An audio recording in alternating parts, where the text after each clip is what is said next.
할렐루야. 네, 오늘 하나님께서 주신 말씀 함께 봉독하도록 하겠습니다. 열왕기하 22장 3절에서 13절 말씀입니다.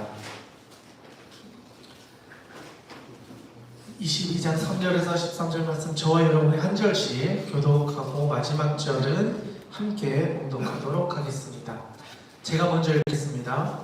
요시야 왕 18째 해에 왕이 무슬람의 손자 아살리야의 아들 서기관 사반을 여호와의 성전에 보내며 이르되 너는 대제사장 hilkiya에게 올라가서 백성이 여호와의 성전에 드릴 은 곧 문 지킨 자가 수납한 은을 계산하여 여호와의 성전을 맡은 감독자의 손에 넘겨 그들이 여호와의 성전에 있는 작업자에게 주어 성전에 부서진 것을 수리하게 하되 곧 목수와 건축자와 이장이에게 주게 하고 또 제목과 가득한 돌을 사서 그 성전을 수리하게 하라.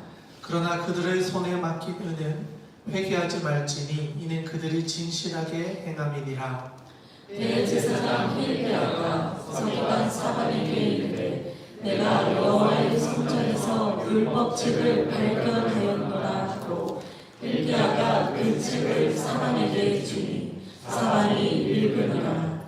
서기관 사반이 왕에게 돌아가서 보고하여 이르되 왕의 신복들이 성전에서 찾아낸 돈을 쏟아 여호와의 성전을 맡은 감독자의 손에 맡겼나이다 하고 또 서기관 사반이 왕에게 말하여 이르되 제사장 hilki야가 내게 책을 주어이다 하고 사반이 왕의 앞에서 읽으매 왕이 율법책의 말을 듣자 곧 그의 옷을 찢으니라.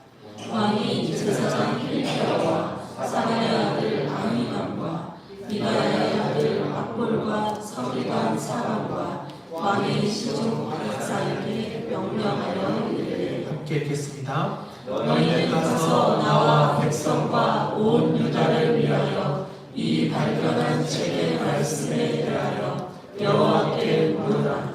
우리 조상들이 이 책의 말씀을 듣지 아니하며 이 책에 우리를 위하여 기록된 모든 것을 행하지 아니하였으므로 여호와께서 우리에게 내리신 진노가 그도다.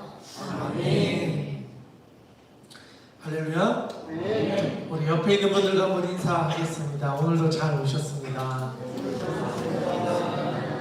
네, 오늘도 잘 오셨습니다. 우리 다음 세대 친구들이 앞에 이렇게 앉아 있으니까요. 너무 보기가 좋습니다. 우리 친구들의 삶을 통해서도 하나님께서 가득 은혜로 채워주실 줄 믿습니다. 아멘. 네, 오늘 함께 나누고자 하는 말씀은요, 열왕기하 22장에 있는 말씀입니다. 여러분 혹시 오늘 본 말씀에 나오는 요시야 왕 여러분 들어본 적 있으신가요? 네, 그럼 어떤 왕으로 알고 계십니까? 어떤 왕으로? 네, 우리 권사님께서 개혁한 왕이다 이런 이야기를 해주셨습니다. 여러분 개혁은 좋은 걸까요? 나쁜 걸까요? 좋을 수도 있고 안 좋을 수도 있다. 네, 이게 상당한 의미를 가진 말인 것 같아요. 개혁이라는 건 뭔가를 바꾸는 거잖아요. 바꾸려면 불편한 일을 해야 돼요. 우리 건강을 위해서도 보면 식단을 할 때 맛있는 거 먹고 싶어도 못 먹고 우리가 좋아하는 평소에 먹던 것들을 내려놔야 되잖아요. 그리고 건강한 음식을 먹기 위해 꾸준히 반복적으로 그 일을 해야 뭔가 바뀌게 되잖아요. 근데 이게 나만의 삶을 바꿀 때는 이런 패턴으로 바꿀 수 있는데 개혁은 나만 하는 게 아닌 거예요. 우리 집 가족들이 다 해야 돼요. 또 조금 더 나가면 우리 교회 성도들이 다 같이 해야 돼요. 근데 왕이 개혁을 했다는 건 뭐죠? 나라가 다 같이 한다는 거예요. 그러니까 이거 좋은 일인 것 같기는 한데 국민들이 다 불편한 거예요. 왜? 지금까지 살아왔던 방식과 다르게 살아야 되니까. 늘 걸어서 학교를 갔는데 이제는 기어서 학교 가는 것도 해야 되고 뛰어서 학교 가는 것도 해야 되고 막 비 오는 날도 가는 것도 해야 되고 이런 불편한 운동과 학습과 훈련들이 우리에게 주어진다는 거죠. 그런 면에서 보면 개혁은요, 좀 불편할 수 있어요. 피하고 싶은 일일 수도 있다. 굳이 내가 저는 안 하고 옆 사람이 있으면 좋겠습니다 하는 일일 수도 있다는 거죠. 그런데 왕이 그 일을 했다는 것은 상당한 중요한 일을 했다라는 것을 우리에게 알려주는 것 같습니다. 그런데요, 이 요시야 왕이 그럴 수 있었던 이유가 뭘까? 말씀을 한번 찾아봤어요. 그랬더니 이 친구가 태어났었던 그 상황들을 우리가 좀 살펴볼 필요가 있더라는 거죠. 여러분, 요시야 왕의 아버지는 누굴까요? 바로 이런 이야기가 나왔는데 우리 한번 살펴보면 좋겠습니다. 우리 앞장인데요, 21장 19절 한번 가보겠습니다. 21장 19절. 자, 21장 19절에 한번 가보시면 성경책이 있는 분들은 펴주시고요, 또 없는 분들은 옆에 있는 분들과 같이 봐주셔도 좋습니다. 21장 19절에 가보면요, 성경책 있는 분들 같이 한번 읽어보겠습니다. 시작. 아몬이 왕이 될 때의 나이가 22세라 예루살렘에서 2년간 다스리니라. 그의 어머니의 이름은 무슬라이시요 요파 하루스의 딸이더라. 아멘. 이게 아버지에 대한 이야기였거든요. 요시야 왕의 아버지. 아버지의 이름이 아몬인데 몇 살에 왕이 되었다고요? 22살이요. 그럼 대학교 한 2, 3학년 나이에 왕이 된 거예요. 그런데 왕이 되어서 그 나라를 잘 통치했을까요? 어려운 일들이 많았어요. 그래서 왕이 된 지 2년을 다스리고 왕위에서 사라져요. 그런데 그 말년이 어떻게 됐냐 보면 밑에 있는 내용인데요, 우리 22, 23, 24절입니다. 22, 23, 24절 같이 한번 읽어보면 좋겠습니다. 22, 23, 24 같이 한번 읽겠습니다. 시작. 그의 조상들의 하나님 여호와를 버리고 그 길로 행하지 아니하더니 그의 신복들이 그에게 반역하여 왕을 궁중에서 죽이매 그 국민이 아몬 왕을 반역한 사람들을 다 죽이고 그의 아들 요시야를 대신하여 왕을 삼았더라. 아멘. 2년을 왕을 했는데요, 말년이 어떻게 된 거죠? 그 2년 통치 동안 여호와 하나님을 떠나고 조상들이 했던 것보다 더 악한 일을 행했던 왕. 그랬더니 그 신복들이 어떻게 했다고요? 반역해서 그 왕을 왕궁에서 죽였다는 거예요. 2년 만에. 왕이 된 지 2년 만에. 그랬더니 누가 이 사람들을 또 죽이죠? 국민들이.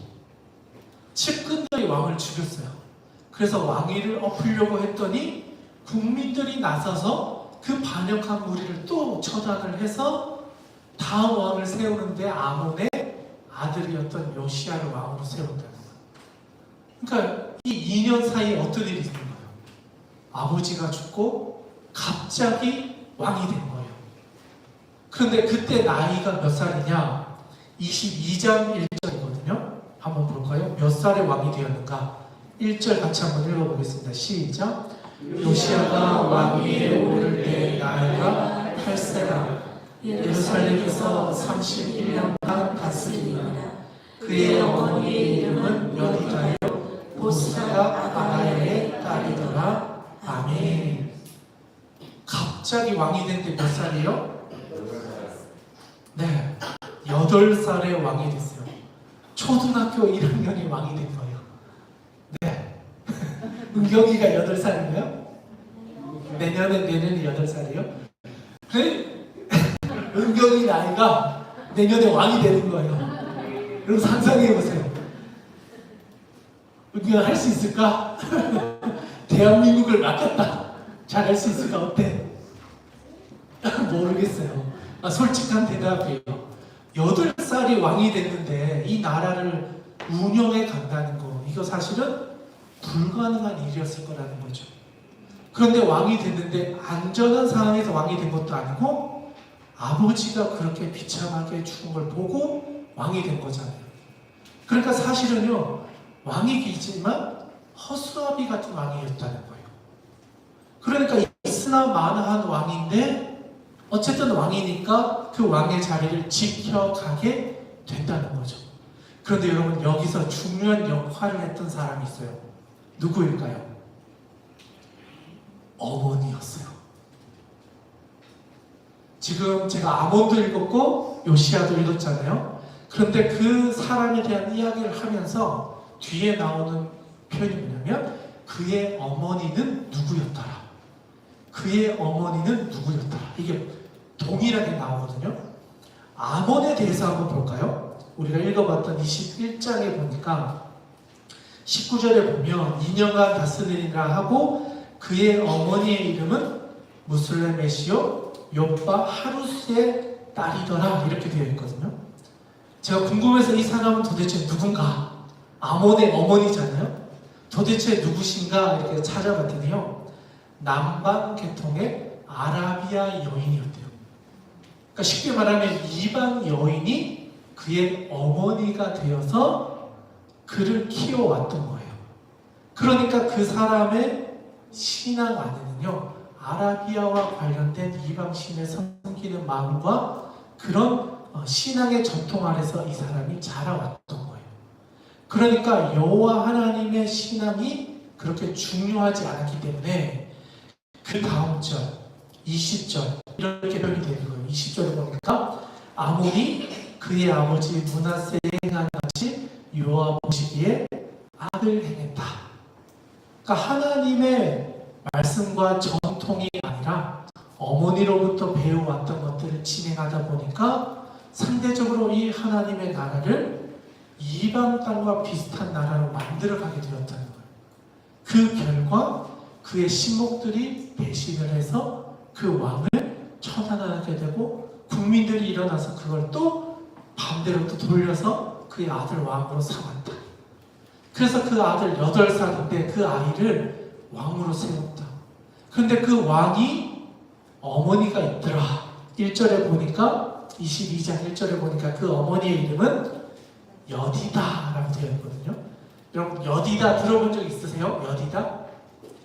비슷한 이름을 들어본 적 있으실 거예요. 여디디아. 여디디아는 누구의 이름이었죠? 솔로몬의 별명이잖아요. 네, 들어본 것 같아요 하시잖아요. 여디디아는요, 남성형이면 여디다는 여성형이에요. 그러니까 여호와께 사랑을 입은 자, 이런 뜻이에요. 그러니까 솔로몬이 지혜를 구했을 때 하나님께서 너를 이제는 여디디아라 하겠다. 그러니까 하나님의 사랑을 받는 남성, 이런 뜻이에요. 여디다는 하나님의 사랑을 받는 여성, 이런 의미를 가지고 있다는 거죠.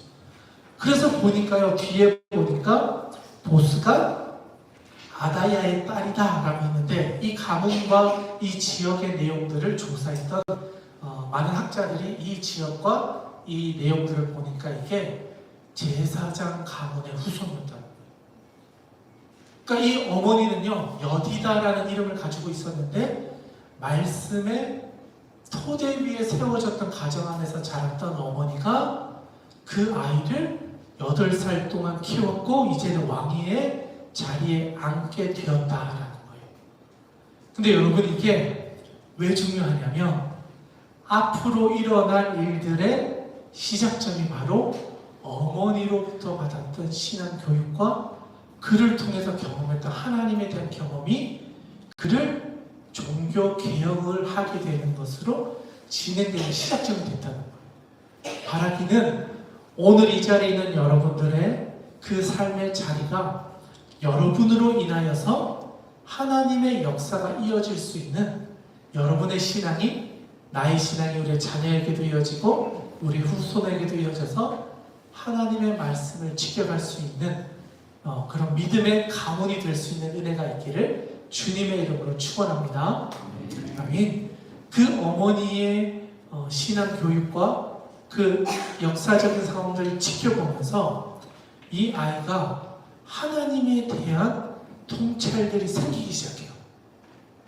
열왕기 하에는 나오지 않는데요, 역대하 34장에 가보면 이것에 대해 자세하게 기록을 하고 있어요. 좀 긴 내용이다 보니까 제가 요약해서 간단하게 말씀드릴게요. 역대하 34장에서 이렇게 찾아보면요, 그가 왕이 된 지 8년 만에 다윗의 하나님을 비로소 찾았다 이렇게 되어 있어요. 왕이 된 지 8년 만에. 그러면 몇 살이죠? 8살에 왕이 됐고, 왕이 되고 8년 만에 다윗의 하나님 여호와를 찾았다. 그러면 16살이죠. 그럼 16살이면 몇 학년이에요? 대건이가 중3이죠. 어? 네. 대건이 나이에 여호와 하나님을 찾았다는 거예요. 그러니까 8살에 왕이 되었어요. 어머님으로부터 훈련을 받았어요. 그리고 8년 만에 여호와 하나님을 찾았다 이렇게 되어 있어요. 근데 여기서 말하는 찾았다는요, 그냥 하나님 알고 싶어서 관심이 생겼다가 아니에요. 인격적으로 그 하나님과 교제가 시작되었다는 뜻이에요. 여러분, 중3의 주님을 만나야 돼요. 더 빠르면 더 좋아요.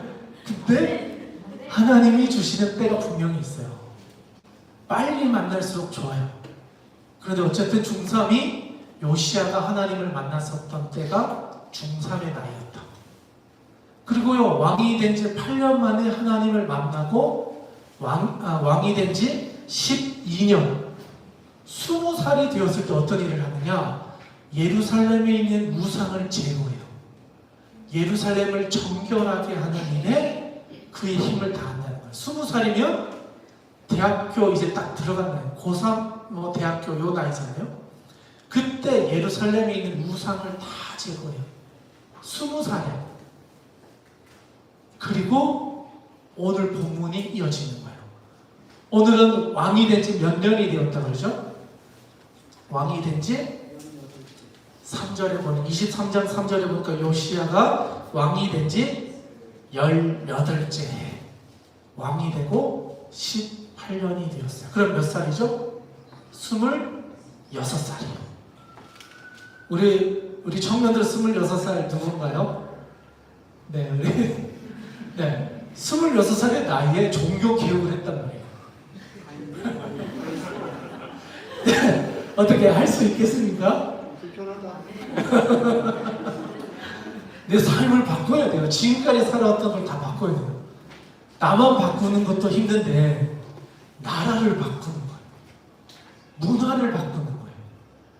이방인들과 교제했던 방식의 삶의 자세를 바꾸는 거예요. 하나님께 예배하는 것을 가르치기 시작했던 거죠. 그런데 놀라운 건 이 종교개혁을 시작할 시점에 있었던 아주 중요한 사건이 오늘의 본문의 말씀이에요. 종교개혁을 하기 위해서는 뭐가 중요할까요? 기준이 있어야 되잖아요. 분명히 바꿔야 되는 건 알겠는데 뭐가 좋은지, 어떤 기준을 가지고 거기에 맞춰야 되는지를 고민해야 되잖아요. 그런데 아무것도 없어. 그냥 들리는 이야기만 가지고는 개혁을 할 수 없잖아요. 분명한 어떤 기록이나 기준이나 우리가 알고 있는 뭔가 분명한 뭐가 있어야 돼요. 보이는.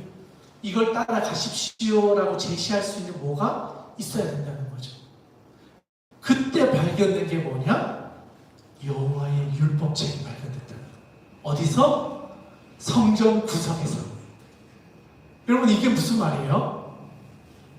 지금까지 그 두루마리를 펼쳐본 사람이 없었다. 성전도 있고 예배도 지내고 제사도 지내왔고 다 해왔는데 실제로는 말씀을 보는 사람은 없었다. 심지어는요, 대제사장도 처음 본 거예요. 그러니까 나라가 어느 정도로 타락했는지를 보여주는 거예요. 다윗의 후손이고 솔로몬의 그 위대한 역사를 지켜봤고 하나님이 지켜왔던 그 역사를 지켜왔던 민족인데 시간이 지나고 100년이 지나고 또 다음 왕이 세워지고 하다 보니까요, 율법책은 저 성전 구석에 어디 있는지도 찾지 못하는 곳에 율법책이 버려져 있었다. 여러분, 이 율법책은 지금으로 말하면 어떤 책을 이야기할까요? 응? 성경책인데 이 시대에 신약까지 있진 않겠잖아요. 어떤 내용들이 주로 적혀 있었을까요? 여기서 말하는 율법책은 모세 오경을 뜻해요. 우리가 말하는 창출레민시, 이 모세 오경의 내용이 우리가 가지고 있는 성경책 종류로 이렇게 있었던 게 아니고 두루마리 형식으로 써가지고 감아놓은 거예요. 보통 그 당시에는요, 파피루스라고 해서 천이나 가죽이나 이런 것들을 평평하게 만들어가지고 거기에 글을 썼어요. 그래서 말아서 보관을 했단 말이죠. 그런데 공문서나 일반 문서도 동일하게 관리를 했단 말이에요. 그러니까 이게 율법책인지 그냥 우리가 썼던 문서함인지 구분이 안 가는 거예요. 그 정도로 버려져 있었던 거예요. 그런데 그걸 성전을 청소하고 수리하고 하다 보니까 구석에서 발견돼서 뭐 이런 두루마리가 많네 하고 펼쳐본 거예요. 그래서 펼쳐봤더니 이거 우리가 지금까지 본 적이 없는 문서인데? 라고 하면서 꼼꼼히 살펴보기 시작한 거예요. 그래서 많은 학자들이 이때 그들이 봤던 말씀은 어느 말씀인가? 그래서 이야기하기로는 신명기 말씀이었을 것이다 라고 추정을 해요. 그래서 신명기의 말씀을 막 살펴서 보니까 하나님께서 우리에게 주셨던 하나님이 주시는 복에 대한 이야기가 기록되어져 있었던 장이 있었던 거예요. 그리고 그 장의 내용을 살펴봤더니 왜 우리나라가 이렇게 불안한 시대 속에서 왕들이 비참하게 죽어가고 나라가 이렇게 왜 혼란한가를 봤더니 여호와의 말씀을 잃어버렸고 모세에게 주셨던 율법을 지키지 않고 있더라. 그러니까 우리나라가 살려면 어떻게 되냐? 이 하나님의 법을 다시 회복시켜야 된다.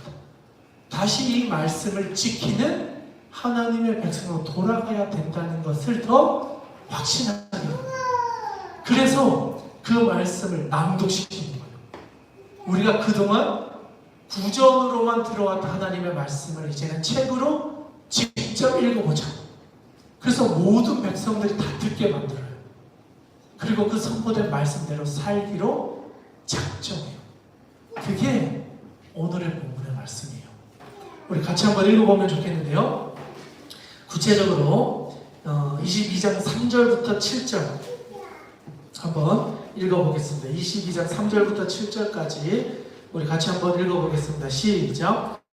요시야 왕 18째 해에 왕이 무슬람의 손자 아살리야의 아들 서기관 사반을 여호와의 성전에 보내며 이르되 너는 대제사장 hilki야에게 올라가서 백성이 여호와의 성전에 드리는 은 곧 문 지킨 자가 수납한 은을 계산하여 여호와의 성전을 맡은 감독자의 손에 넘겨 그들이 여호와의 성전에 있는 작업자에게 주어 성전에 부서진 것을 수리하게 하되 곧 목수와 건축자와 미장이에게 주게 하고 또 제목과 다듬은 돌을 사서 그 성전을 수리하게 하라. 그러나 그들의 손에 맡긴 은을 회개하지 말지니 이는 그들이 진실하게 행함이니라. 아멘. 요시야가 왕이 된 지 18째 해 26살이 되었을 때에 서기관 사반을 시켜가지고 이 예배당, 이 제사장이 섬겼던 이 모든 곳을 다시 수리하고 보수하는 일을 해라 이렇게 명령을 했어요. 그럼 이 서기관 사반은 가서 그 일을 대리해서 진행을 했겠죠. 그런데 부탁하는데 특이한 표현이 있어요. 7절에 보니까 그들의 손에 맡긴 은을 회개하지 말지니 이는 그들이 진실하게 행합니다. 그러니까 그동안은 이 성전이 관리되어지지 않고 말씀대로 살지 않았던 많은 무리들이 있었지만 이 요시야가 왕이 되어서 그 하나님께서 세우었던 사람들을 다시 불러들이거든요.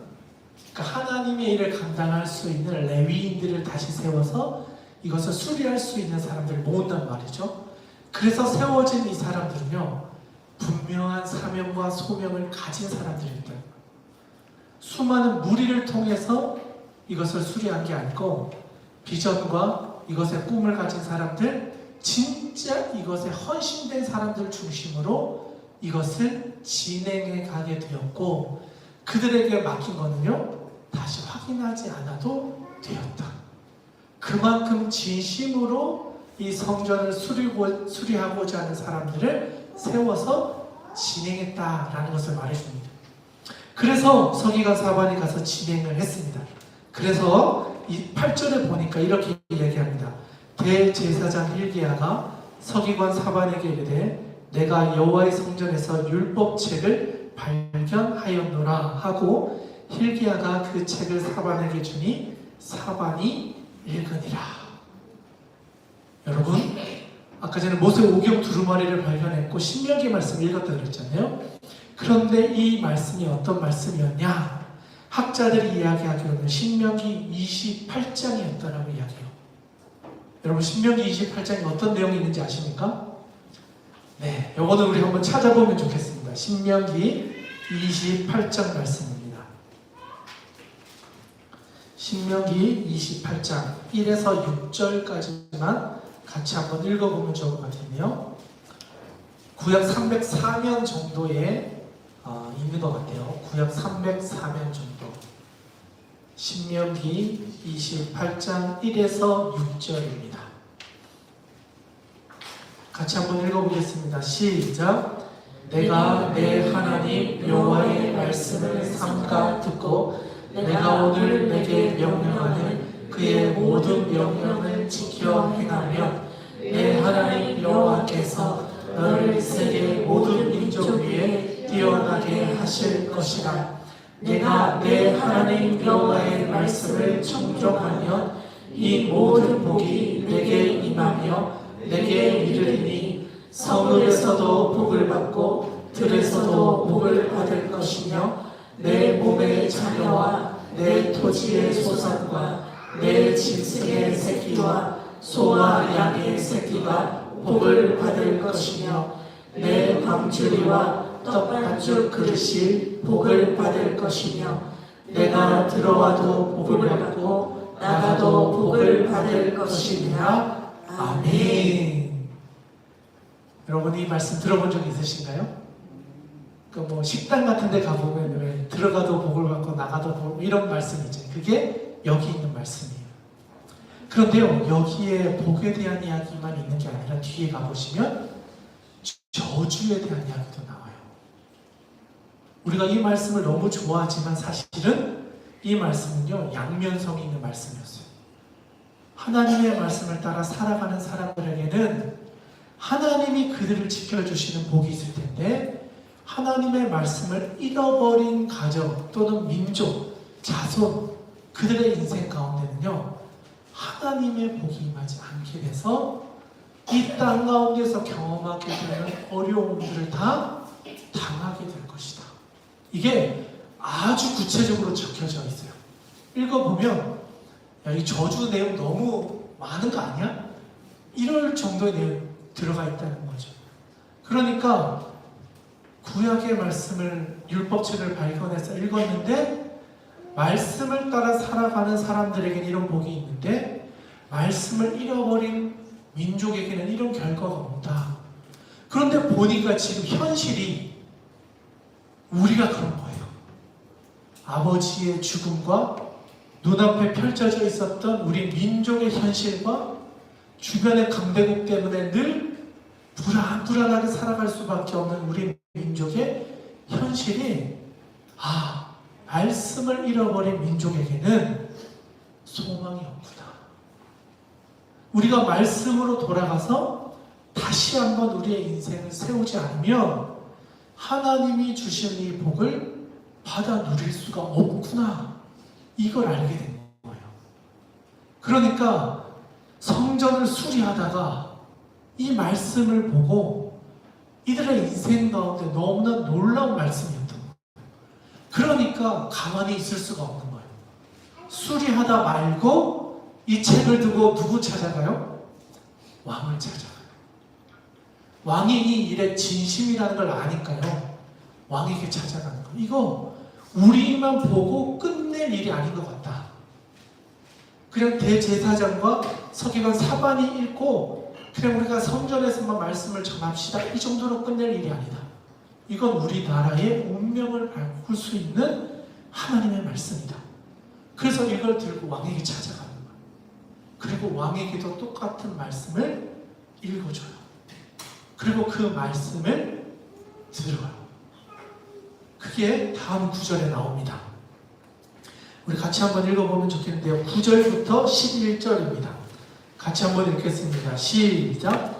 서기관 사반이 왕에게 돌아가서 보고하여 이르되 왕의 신복들이 성전에서 찾아낸 돈을 쏟아 여호와의 성전을 맡은 감독자의 손에 맡겼나이다 하고, 또 서기관 사반이 왕에게 말하여 이르되 제사장 hilki야가 내게 책을 주더이다 하고, 사반이 왕의 앞에서 읽음에 왕이 율법책에 나를 듣자 곧 그의 옷을 찢음이라. 아멘.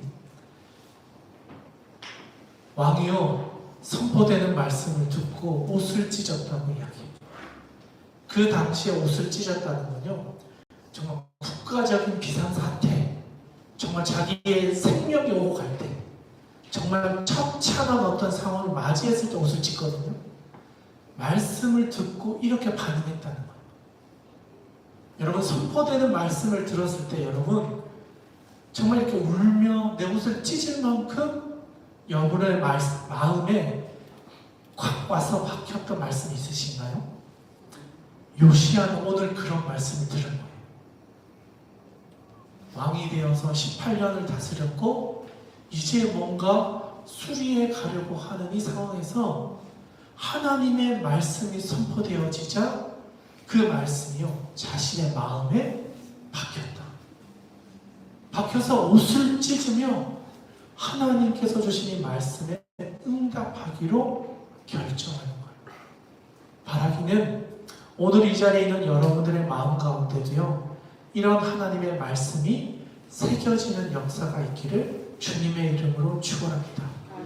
여러분의 인생의 방향을 바꿀 수 있는 그런 하나님의 말씀을 들을 수 있고 그것을 받을 수 있는 저와 여러분 될 수 있기를 주님의 이름으로 축원합니다. 요시야 왕은요 그렇게 반응했다는 거예요. 왕이지만 겸손하게 엎드려 자기 옷을 찢으며 하나님의 말씀 앞에 엎드렸다. 그리고 나서 이렇게 이야기를 합니다. 12절 13절입니다. 같이 한번 읽겠습니다. 시작. 왕이 제사장 hilki야와 사반의 아들 아히감과 미가야의 아들 악볼과 서기관 사반과 왕의 시종 아사야에게 명령하여 이르되 너희는 가서 나와 백성과 온 유다를 위하여 이 발견한 책의 말씀에 대하여 여호와께 물으라. 우리 조상들이 이 책의 말씀을 듣지 아니하며 이 책에 우리를 위하여 기록된 모든 것을 행하지 아니하였으므로 여호와께서 우리에게 내리신 진노가 크도다. 아멘. 왕이 이 말씀을 듣고 나니까 신명기의 말씀을 다 읽고 나니까 우리가 왜 이런 현실 속에 있는지를 현실 파악이 된 거예요. 내 인생이 왜 이렇게 불안한가? 내 인생이 왜 이렇게 무너져 있는가? 내 인생에 왜 이렇게 소망이 없는가? 내 인생은 왜 이렇게 망가져 가고 있는가? 왜 아무런 소망 없이 그냥 매일매일을 살아가고 있는가? 이런 인생에게 하나님의 말씀이 들려졌을 때 내 삶을 새롭게 할 수 있는 시작점이 오늘로 선포되어지는 거예요.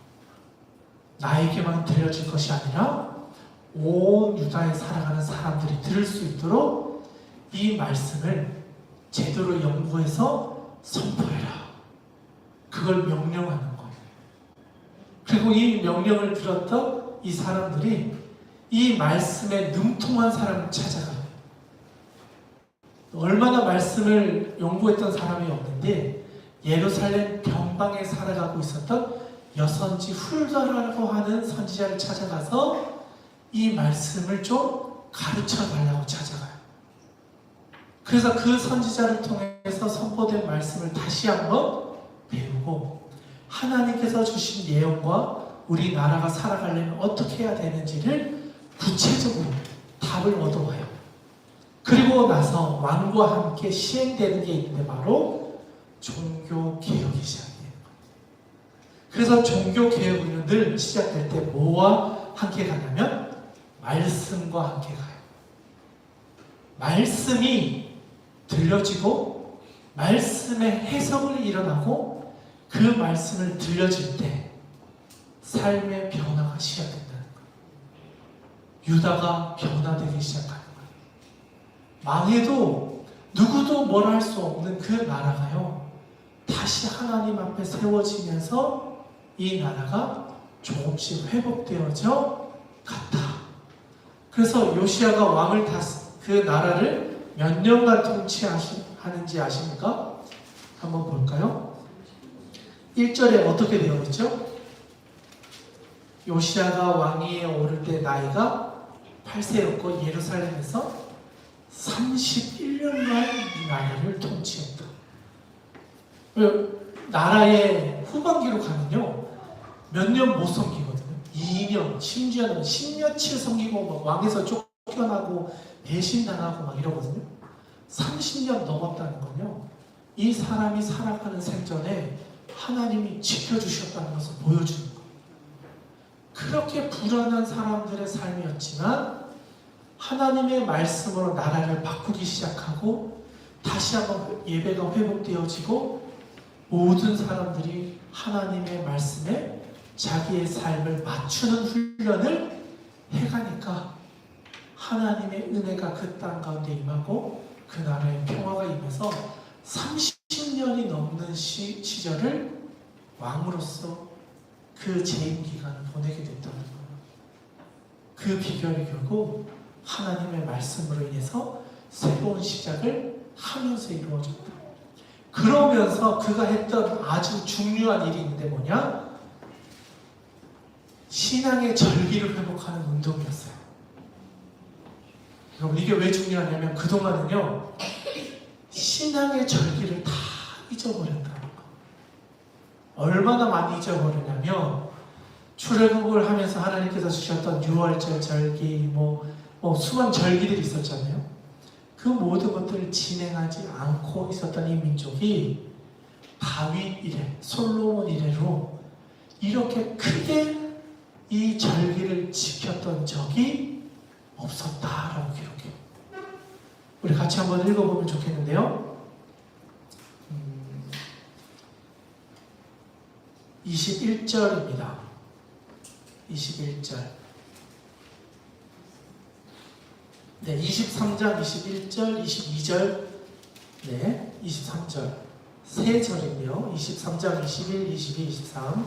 같이 한번 읽겠습니다. 시작. 왕이 뭇 백성에게 명령하여 이르되 이 언약책에 기록된 대로 너희의 하나님 여호와를 위하여 유월절을 지키라 하매 사사가 이스라엘을 다스리던 시대부터 이스라엘 여러 왕의 시대와 유다 여러 왕의 시대에 이렇게 유월절을 지킨 일이 없었더니 요시야 왕 18째 해에 예루살렘에서 여호와 앞에 이 유월절을 지켰더라. 아멘. 여러분, 이게 언제부터 지금까지죠?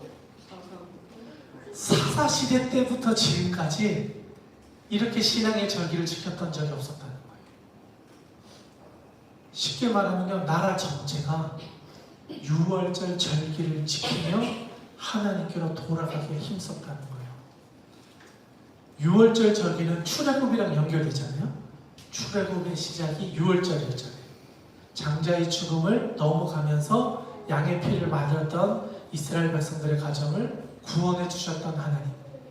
그리고 이 피는 결국 예수 그리스도의 보혈로 연결되어져서 예수 그리스도의 보혈로 우리가 새로워질 때 하나님이 우리를 죽음의 문제를 해결하고 죄의 문제를 해결해서 하나님의 구원을 우리에게 주신다는 것으로 이어지는 것처럼 그 6월절이요 요시야 왕 때 가장 성대하게 지켜지게 되었다.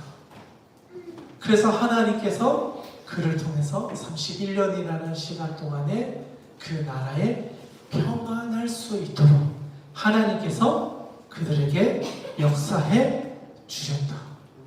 저는 이 하나님의 은혜가요 오늘 이 자리에 있는 여러분들의 임하기를 주님의 이름으로 축원합니다. 아무리 8살의 왕이 됐다 해도 하나님을 만나고 하나님께 전심으로 나아가고 하나님의 말씀으로 살기 위해 불편했던 내 삶을 고쳐나가고 훈련하고 말씀 앞에 바로 섰을 때 하나님이 주시는 평안이 30년이 넘게 그 나라 가운데 임했던 것처럼 오늘 이 시대를 살아가는 여러분들의 인생 가운데 하나님이 주시는 복과 하나님 주시는 평안이 임해서 여러분이 살아가는 삶의 자리에 주와 함께 즐겁게 걸어갈 수 있는 그런 복된 인생 될 수 있기를 주님의 이름으로 축원합니다. 우리가 함께 그렇게 살아가기를 원합니다. 아멘. 오늘 주신 말씀 가지고 우리 같이 좀 결단하며 나아가기를 원하는데요. 오늘부터는 우리가 했던 찬양 가운데 한 곡으로 결단 찬양을 좀 하려고